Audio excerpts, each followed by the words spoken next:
Welcome back to Your Real Estate Voice with Barb Schlinker, the weekly radio show that informs and educates you on how to buy or sell real estate. It does it with Barb Schlinker, the owner broker of Your Home Sold Guaranteed Realty and the host of the program.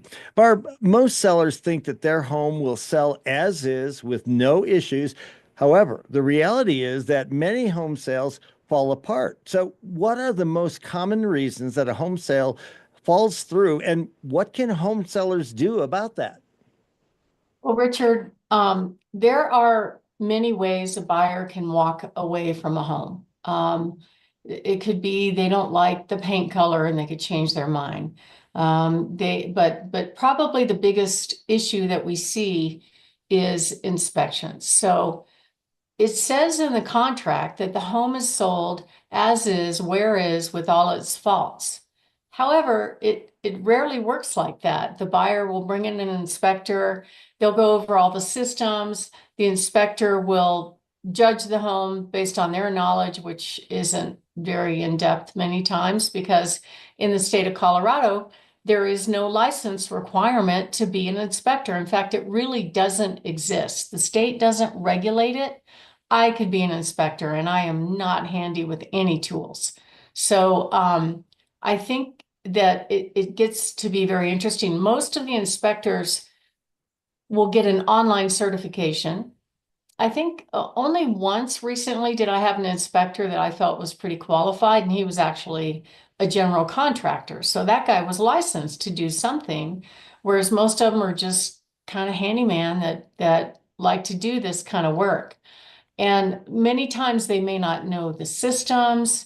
Sometimes they're a little bit over dramatic and they scare the buyers away. And the inspection process is probably the least fun part for most home sellers. Back when the market was booming a couple years ago, a lot of buyers were waiving inspections just to get into the home. And then they came into some real surprises after they took a look at the house after closing to find out weird things were done, like somebody put Flex Seal on shingles, there was no walkthrough, just crazy town took place in real estate at that time. But now it's a little bit different. It's a little bit more of a balanced market. And the truth is that the most often the reason why a home sale would fall apart is there's problems with the house. Sometimes it's buyer financing, but typically it's that the buyer doesn't want to take on the condition. And we have a lot of buyers that will actually ask for improvements on the home, which I think is a bridge too far, right? The inspectors will deem a water heater to be too old for its quote useful life, therefore it must be replaced. Well, you don't replace things just because they're old. You might replace them if they're broken, but not because they're old. All right, so a lot of times home sellers will be confronted with repairs that they're surprised about. An example would be a sewer line. So this became a trend that happened in probably 2018. All of a sudden, the inspectors said, okay, if I'm going to be a really thorough inspector, I'm going to check out the sewer line. And they would do things like run the sewer camera through toilets, through tubs. Then they went further and decided to remove the toilet without permission and run it that way. And that I was quite shocked at this behavior because they're not licensed to do anything. And I always ask seller, how do you feel about an inspector coming in and pulling your toilet just to check the sewer line? And most of them are like, no, we're not going to allow that. And I said, I agree with you. So what happened, because I saw so many crazy things happen on inspection, I actually had to create what I called an inspection policy. And I send it to every buyer's agent before they do an inspection on one of my listings. And I have rules laid out of what they can and cannot do. Some of the crazy things that I see taking place are a lot of the agents don't want to be bothered to attend the inspection with their buyers.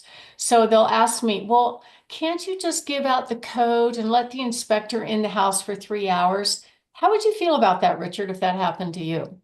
If that happened to me and I wasn't aware of it, I would be so angry. And if anybody asked me if that was okay, I would say, no, it's not okay at all. And Yeah. It's amazing to me that you even have to talk about this because people are out there doing it, but it happens. Every week I'm having to tell these agents, no, you need to be licensed and you need to be there.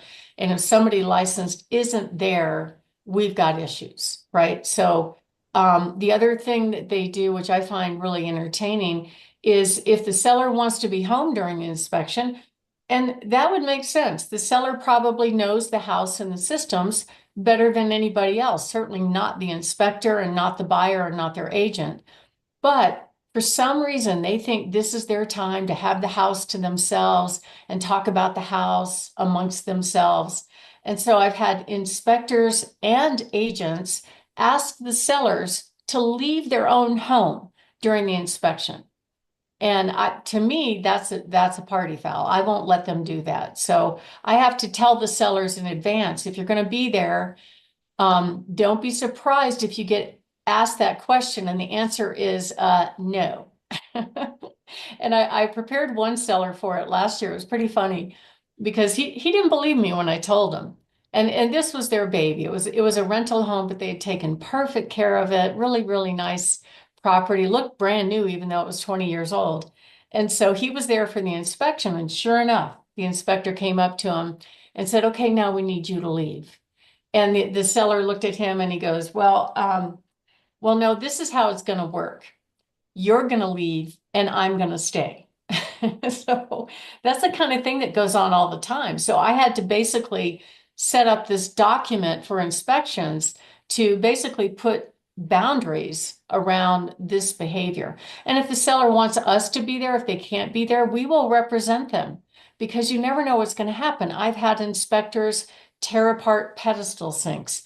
I've had them stick their foot through the ceiling in the drywall. I've had them set the house on fire. I mean, you name it, it's happened in my world. So the inspectors are not supposed to tear apart the house. It's supposed to be an inspection where they can visually get to. The only thing they should be unscrewing is the cover of the electrical panel, and that's it. But they do other things as well. I've had them run the wells dry. I mean, it goes on and on. Now, if the inspector breaks something, the buyer is responsible for it. But at the end of the day, it's the buyer's decision as to whether or not they're going to proceed. Typically, what happens is they do an inspection, they send a copy of the report along with a document that says, all right, we'll take the house, but we need you to fix this, this, and this, and this.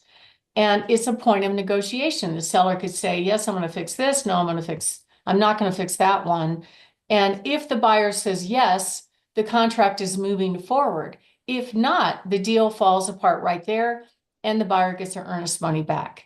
And that's okay as long as they haven't damaged the house during the process of the inspection, which actually happened recently. So it's really important.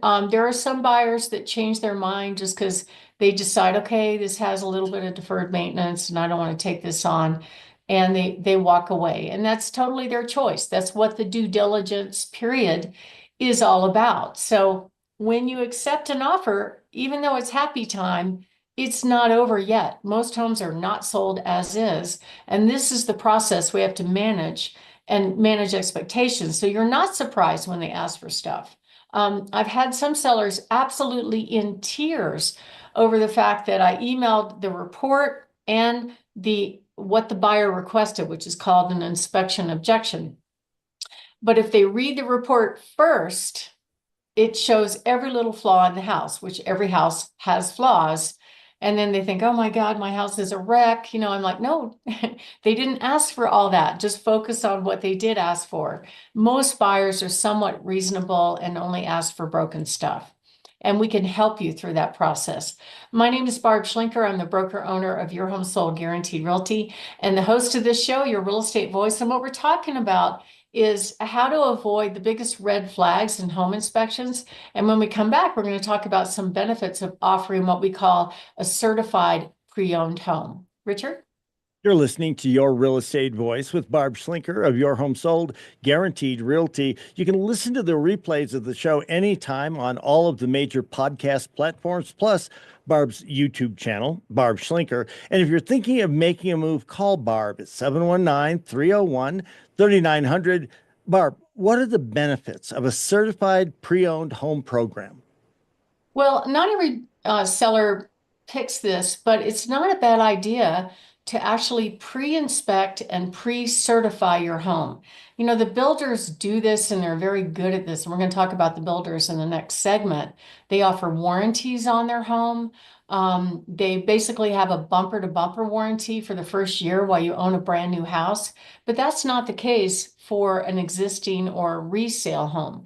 So you can offer this program that we provide, which is a certified pre-owned home, where we actually get a pre-inspection on the areas that you're concerned about. If you have a brand new roof, you know, you probably don't have to really check out the roof, or a brand new furnace or something like that. But not everybody knows every nook and cranny of their own home and the flaws that it may have. They may not be aware of some of them. So it gives you kind of a heads up on the things that could come out on a buyer's home inspection. Plus, you could say, no, I'm only going to repair these things that were identified by an inspector that we know and trust. And you can offer warranties for it as well. Selling your home is not as easy as buying. Buying's more like shopping on steroids, but most people want the certainty of the sale going through. And that's why it's great to offer something like that. So you really want to evaluate all of the benefits of what an agent can bring to the table to make your home sale go smoothly. And it helps you prevent things like short-term negotiations for repairs. I mean, I had one inspector on one of my properties that sucked the well dry. The sand came up through the well pump into the tub and the sink in the house. I've had inspectors fail a home based on their failed gadget that misappropriately read the actual gauge of what they were supposed to be reading. I have that happen all the time. I call it Inspector Gadget. So you really want certainty when you're selling a home. And these things definitely can bring you peace of mind. So if you're interested in doing that, give us a call. We offer a free in-home consultation on what to do, what not to do, and what are the things that you can offer to be competitive in this market. Give us a call at 719-301-3900 or go to barbhasthebuyers.com. Richard? You're listening to Barb Schlinker on Your Real Estate Voice. If you're thinking of selling your home and want to get the most amount of money when you sell, call Barb 719-301-3900 or visit barbhasthebuyers.com. When we come back, we'll be discussing why are new construction homes selling faster than resale homes. You want to hear that.